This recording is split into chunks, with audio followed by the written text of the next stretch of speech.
Hey everybody, and welcome back to the channel for another Gig Talk episode. Today's episode is going to be along the lines of what I like to do here on the channel, just talk about, solo acoustic things, live gigging content.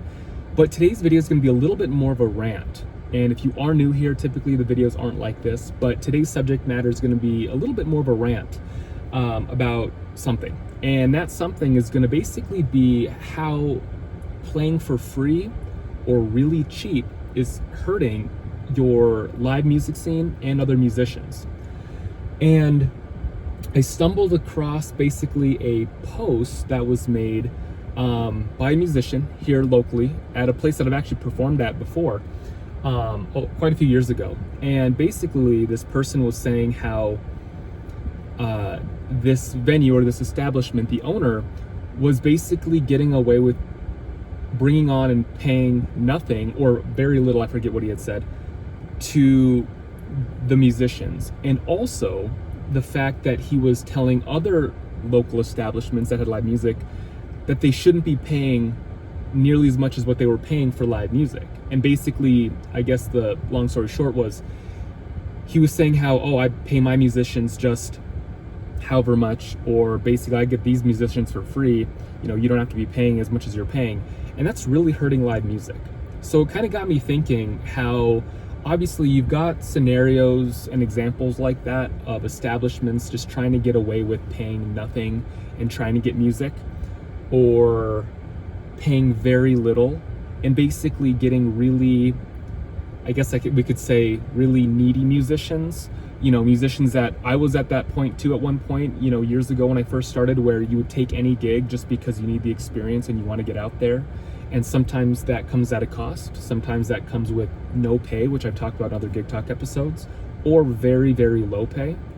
And I was also thinking, us musicians, we also fuel that fire though. And, again, if you first start out, your first 10 to 15 shows, if they're unpaid, that's okay, just take them. But I'm talking about musicians that long-term, year after year are playing at these same establishments that aren't paying anything and getting away with it, right? And there's a reason they don't pay. It's not because they can't afford it, they can't pay, or at least pay a decent to solid rate. It's because they know they can get away with it. And I know a musician, buddy myself, who has a full-time job. This isn't his, livelihood.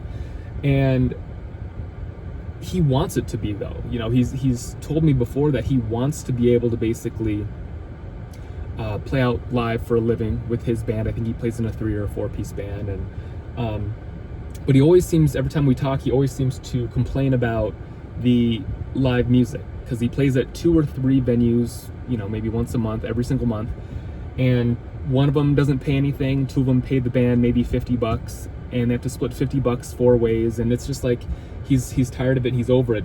But like I had said before to him and stuff is, you want to try to continue to reach out. I think a big part of it is people get comfortable at these venues, and they tend to get comfortable, settle, and not want to reach out to other higher paying places. And the more you book with these places, if you are in that boat as well, they're going to keep bringing you on, and you might be like, all right, they're having me back, next month, cool, and then the month after that, awesome. But eventually a year goes by, 2 years go by, and they're not really paying you anything. And if you're trying to get to the next level, you can't be doing that. I think that goes without saying, but at the same time, I think a lot of people need to hear that. And again, I say that from personal experience as well. My first year, I played at some really low paying places that didn't pay me anything in some instances. But shortly after my first year, I had quite a few shows under my belt, and I was like, you know what, I'm gonna go look and reach out and really try to play at better, higher end places. I'm gonna talk to other musicians, I'm gonna see where they're playing. And year after year after year, now I'm fortunate enough where I play at some nice high-end places that are hard to get into, but it was really because I put that initiative in, and I didn't settle. And I want you as musicians, or if you're interested in live performing, or maybe you've never considered it, but you stumble upon this video and you want to do it, or maybe you've been doing it for about a year, but sometimes you need to just hear these hard truths, this type of video is for you. Now, one thing that I've heard from other people, or musicians as well, performing musicians, will say something along the lines of how, you should be playing music for free. It's about the love of music. And And I think those are the type of people that they don't make a living with it. This is not their income full time. They do it very part time, and they've never had the need or desire to take it extremely seriously. Yes, you should obviously love what you do, enjoy music. We're very fortunate as performing musicians to perform live in front of people. That's awesome. But at the same time, you need to know your worth and understand that if this is your livelihood, you have to take it very seriously, because obviously it's your livelihood. This is how you make a living, this is how you pay the bills, and some people just won't fully ever understand that. So if you ever hear that from people, or you stumble across a comment or a video of somebody else saying that, don't take that to heart. You want to obviously do the best job you can, enjoy the craft, enjoy music, enjoy performing.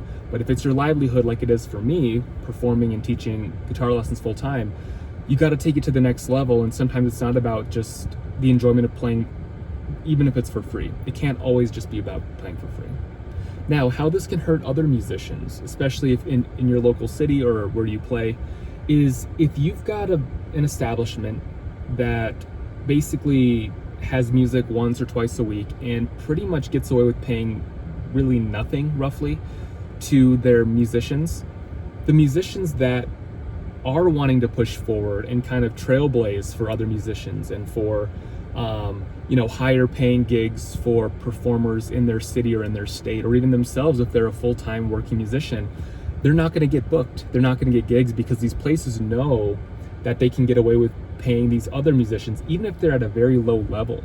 Let's say these musicians or these performers are at a very low level. They're not really at a professional level, not the best sound equipment, not a very good sound system, all these different things. They don't really care. They're getting decent music.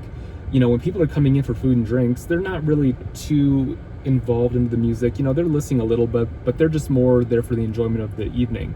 So for an establishment, if they're getting free entertainment, they're going to keep booking these people. So at the end of the day, if you know somebody, or maybe yourself are performing and it's been a year plus, and you're kind of getting in this realm of you're not really happy or satisfied with the pay and how you're going about the process of going up level by level as a performer every single month and every single year. Sorry about that, the phone mount kind of fell forward. What I was saying was that the problem is kind of a triangle. I feel as though the triangle of problems here is, on one end we've got the establishments, on another end we have you taking these gigs, and the establishments understanding that they can get away with it, and then the other side of it is going to be other musicians that are playing at this place. So it's kind of like this triangle effect where everybody is kind of getting something from somebody, even if it's not pay, even if it's just you're getting experience. Experience is great, but after a while, again, you want to take it to the next level.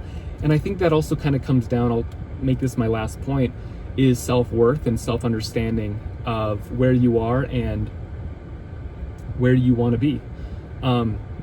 It is hard early on, even your first year or two of performing live, to kind of gauge, where you are, what your time is worth, where you should be playing, where you can play because of the level that you're at. Understanding your worth is really important, and that's something I want you to kind of think deeply about. It's not something that I can tell you where you are in your journey, only you know that, or nobody can really tell me where I am. It's just you kind of have to have a decent understanding after you experiencing all these shows after all these months and years. So really what I wanted to get at today was, again, it kind of came off as a bit of a rant.